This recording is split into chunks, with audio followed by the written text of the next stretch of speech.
This program is made possible in part by the University of Wisconsin-Milwaukee, one of America's top research universities, preparing students for today's interdependent world with internationally focused academic and outreach programs. The Institute of World Affairs at the University of Wisconsin-Milwaukee presents International Focus, a weekly discussion of the people and events behind today's global headlines.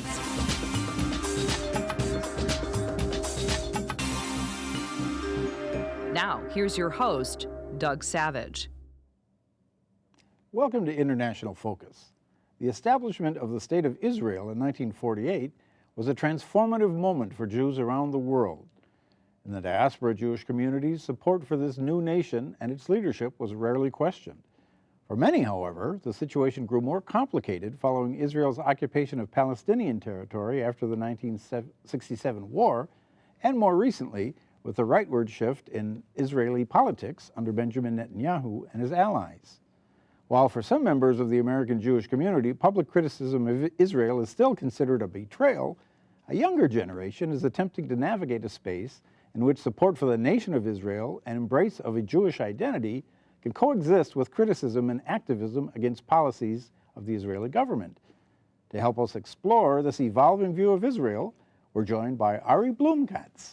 A journalist by training, he's also an organizer for the Center for Jewish Nonviolence and an active member of If Not Now, two organizations seeking to end Israel's occupation of Palestinian lands. Ari, welcome to International Focus. Thanks so much for having me. Well, what about this idea? I mean, there was a time when I think just publicly criticizing Israel was considered just something you didn't do, right? Oh yeah, absolutely. And I think that for myself and lots of young folk for our generations, all of our bar and bat mitzvah money went to planting trees in Israel. Most of our grandparents gave us Israel bonds, for our bar and bat mitzvahs. I think a whole lot has changed in the last couple of decades, and it's changed dramatically. And do you think more young people actually have better knowledge of what's going on at a street level? I mean, there was a time when I think the notion of Israel was almost a myth. I mean, it was beyond a country. It was the fulfillment of millennia of longing. And so, does it change when you actually say, "I know somebody in Israel. This is this guy, and we went here and we did this"? And does that change the take? Oh yeah, absolutely. I think that. For many people, the simple act of going to Israel, going to Palestine, actually being there and seeing these things up close radically changes your perspective.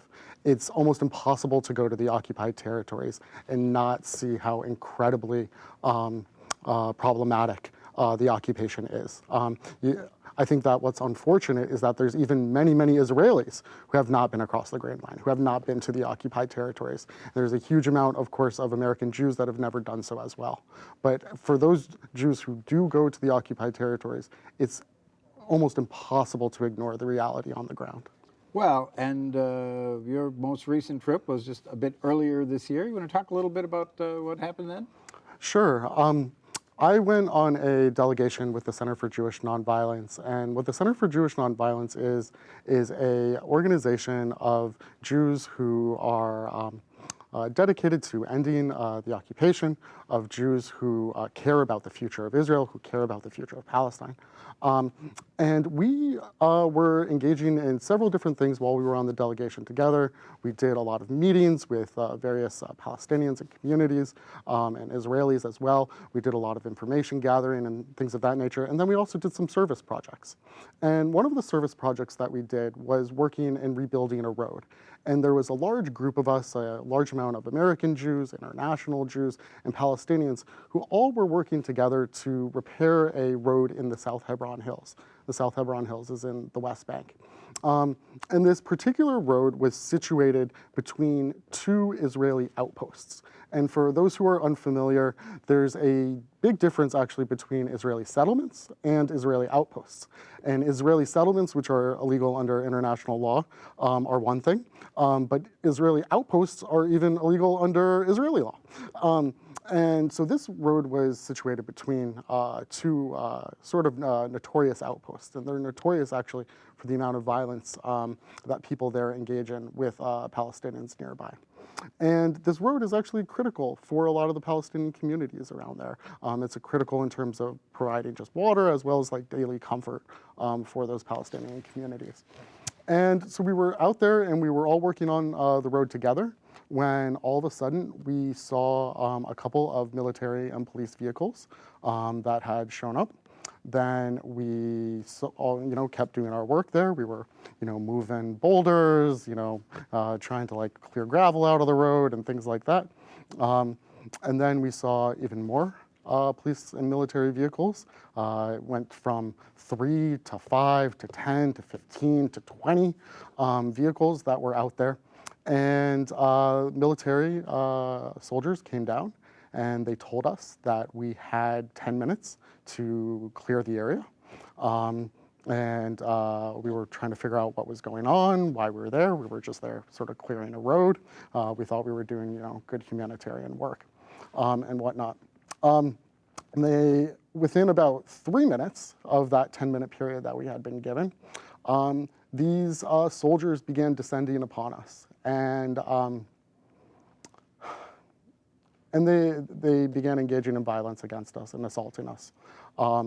And at first they went for the Palestinian members of our delegation, very clearly, in particular going towards the older men who were part of the delegation who were helping out there.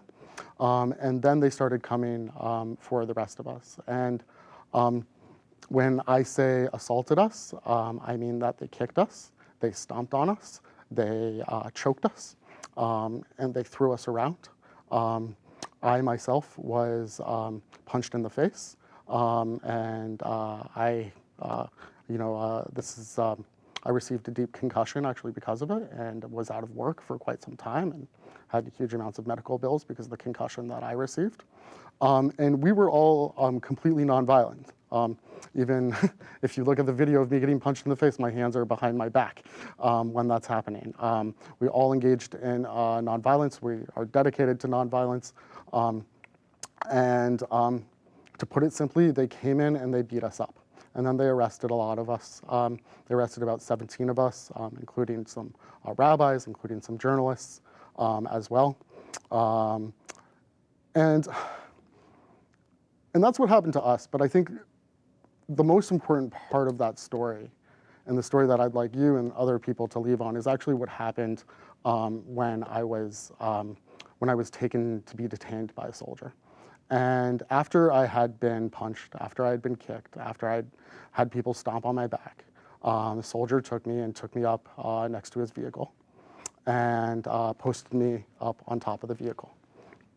And I was positioned next to a friend of mine, and he was on my left, and on the right side was a young Palestinian man who had also been detained. And this Palestinian man was 15 years old.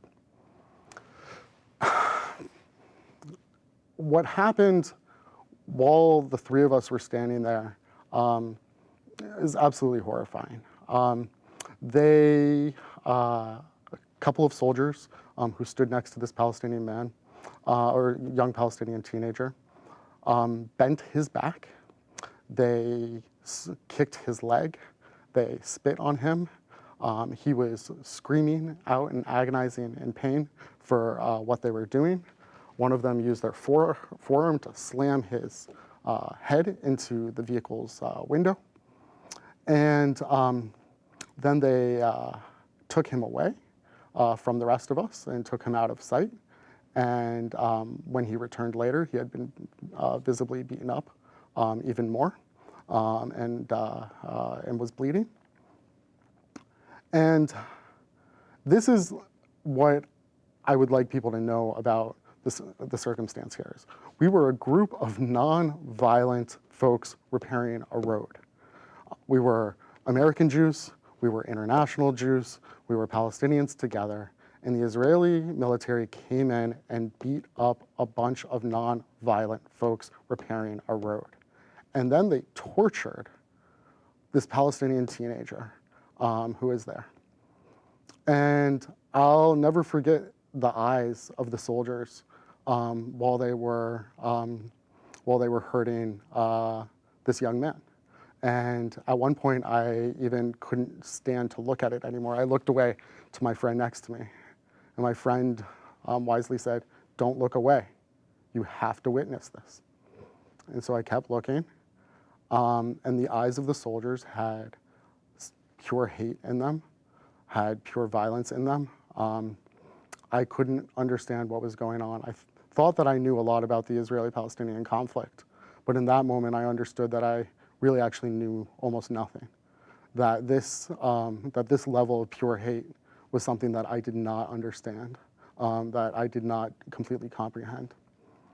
And I'll also never forget the dignity that this young man still maintained while all of this was happening.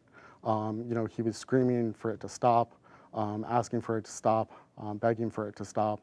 But when they brought him back out, his head he held high, even as he was bleeding there. And this brings up a larger issue of like what happens to young Palestinians everywhere across the territories. And unfortunately, what I witnessed was fairly routine, if not benign, for what happens to many Palestinian teenagers. If you go into the territories and talk to many of the older Palestinian men, almost all of them have stories for how long they were detained when they were Palestinian teenagers, when they were Palestinian youth. There's an interesting bill going through Congress right now, which folks are asking for some support when we're talking about the detention of children and things like that. But this to me is so critical. And one of the things that's happening right now across the United States is people are really awakening to the detention of migrant children in the United States. We care so deeply about what's happening at these camps at the border. We care what's happening to migrant children everywhere in the United States.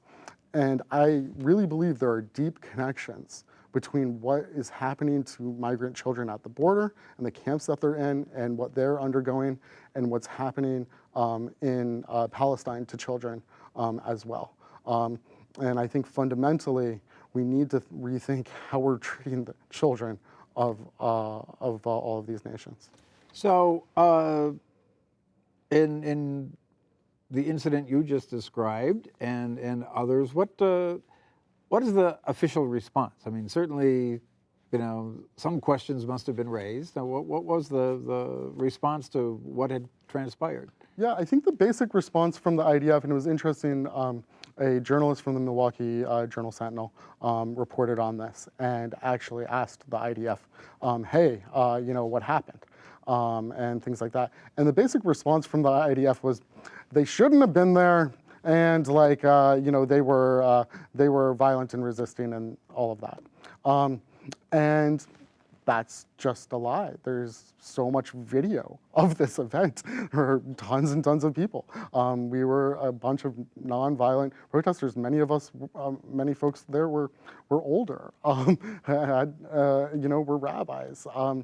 And so I think that the IDF's basically response was, don't bother us with this, So, all of this fits into a much larger political context, obviously. In your observation, have things changed recently in one direction or another? Well, that's a great question. And I think that the question about whether or not things have changed differs depending on where we're talking about, whether or not conditions of the occupation have changed versus whether or not American-Jewish relationship to the occupation has changed and whatnot. And there's a few different answers there. I think, unfortunately, the on-the-ground reality in the occupied territories right now is a humanitarian disaster. It is a humanitarian crisis of the utmost concern.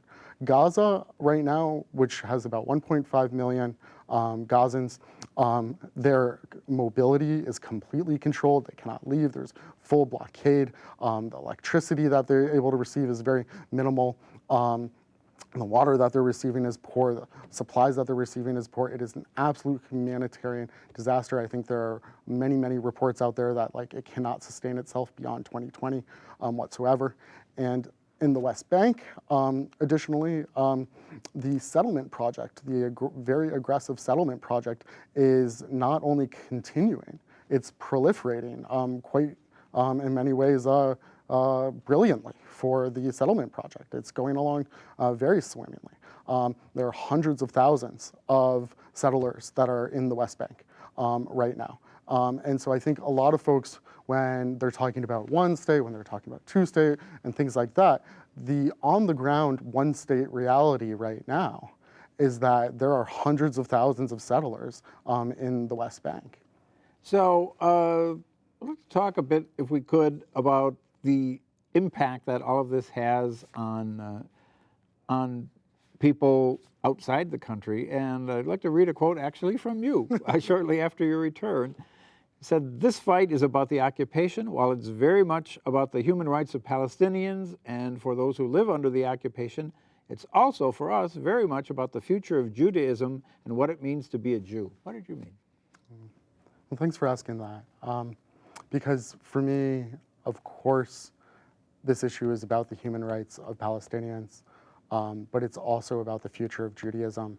And for myself, and for a very large and increasing number of young American Jews, we believe deeply that the future of Judaism depends on the end to the occupation.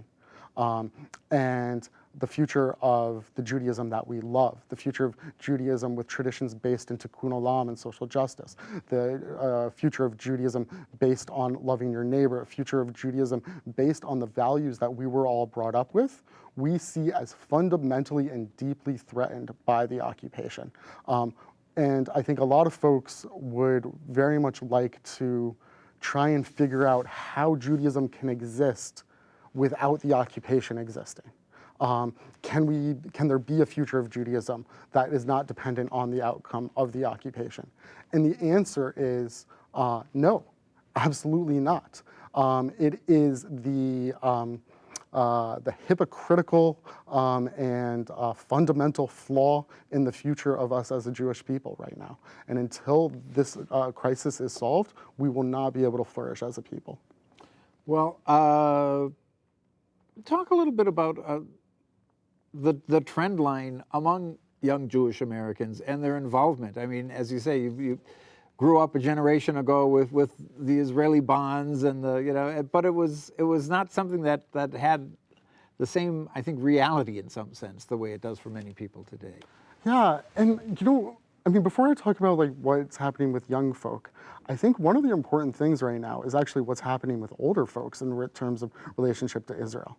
The unholy alliance between Bibi Netanyahu and Trump, and how drastically right-wing Netanyahu has moved Israel, is turning off huge amounts of American Jews to what's happening in Israel, no matter what their age is. So I think in particular the nation-state law, and particularly what's happening in terms of gender issues at the Western Wall, I think in terms of also issues in terms of immigration and all various sorts of things are making actually even older American Jews right now question what is going on. This is not a democracy. What is happening? And even I think right now, one of the main things about the election is that most people know that like there were millions of Palestinians that were not allowed to vote in the election. And so we have this, supposed democracy in which millions of people aren't allowed to vote. Those things just don't compute. So I think that's one of the things that's definitely happening with older Americans. Now with younger American Jews, one of the things that I think really sort of tells the story of our awakening as millennial Jews is a campaign that, if not now, launched called You Never Told Me. And the You Never Told Me campaign looks at all of the things that we were told about Israel when we were growing up, when we were in Jewish summer camp, when we were learning in school, in Jewish day schools, when we were learning in other schools, even what our parents and grandparents were telling us about Israel. And what we've all realized over, this last while is this: you never told me. We were never told about the occupation. I don't think I was ever told about the occupation until I was much older, until I was out of even high school. And then even after that, I didn't really know what the reality was going on for a number of years. But this reawakening is happening now. People are realizing, oh, you never told me. And one of my favorite examples of this sort of change in attitudes is that Teen Vogue actually wrote a article about Ahed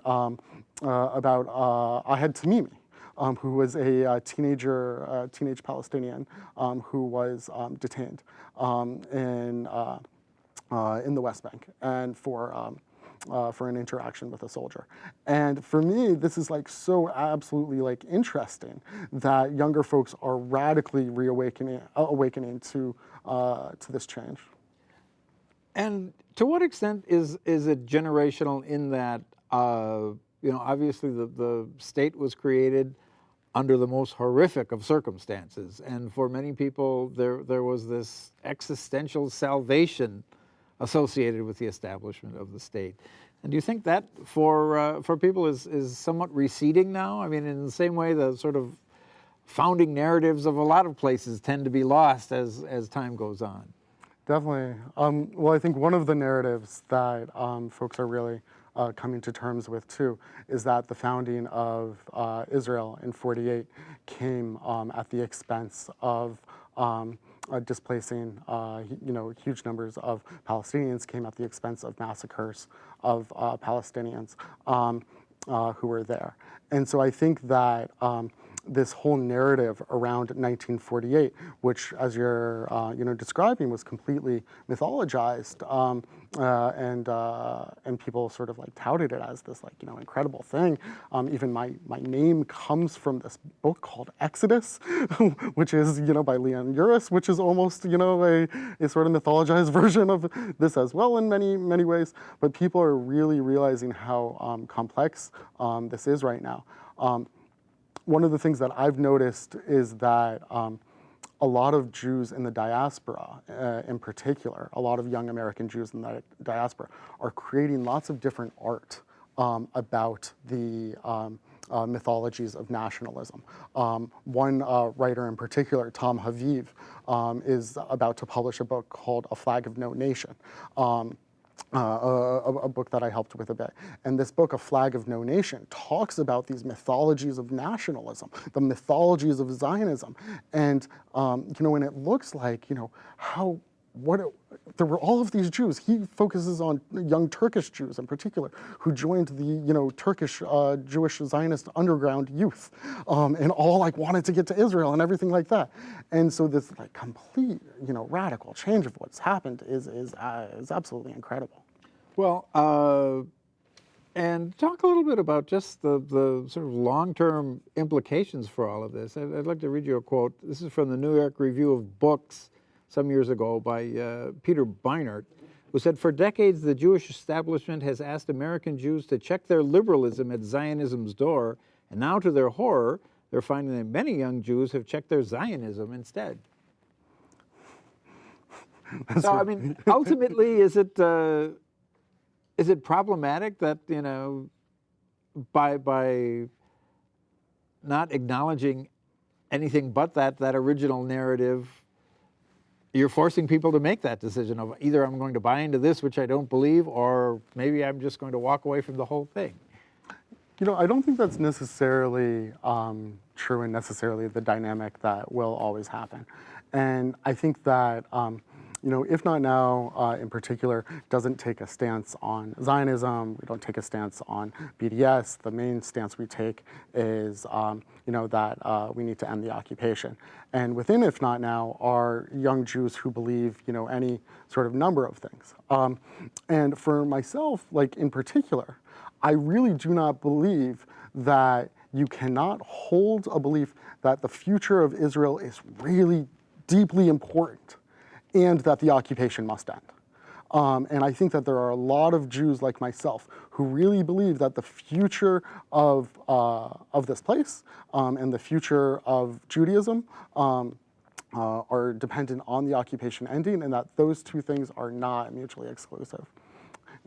Well, you touched on this briefly, and we just got very few minutes left of Tikkun Olam and this notion that animates a lot of these movements. Talk a little bit about that, and then we've got like 1 minute. So. Okay, well, I'll try to be fast, but the best example that I can give about Judaism and Tikkun Olam is Passover Seder. And all of the Passover Seders that I grew up with and that my family engaged in with each other. And at Seder, we tell the story of the Jewish people, of course, and what happened and things like that. But every lesson that we tell at the Seder is deeply tied to Tikkun Olam, to loving thy neighbor, to social justice, and being together. And that is what I think all of us young Jews, and if not now, CJ and V, we are all deeply rooted in the ideas of Tikkun Olam and social justice. Well, that seems like a fine place to leave it. Ari Bloomekatz, thank you so much. Thank you. Our viewers, we'll see you next time on International Focus.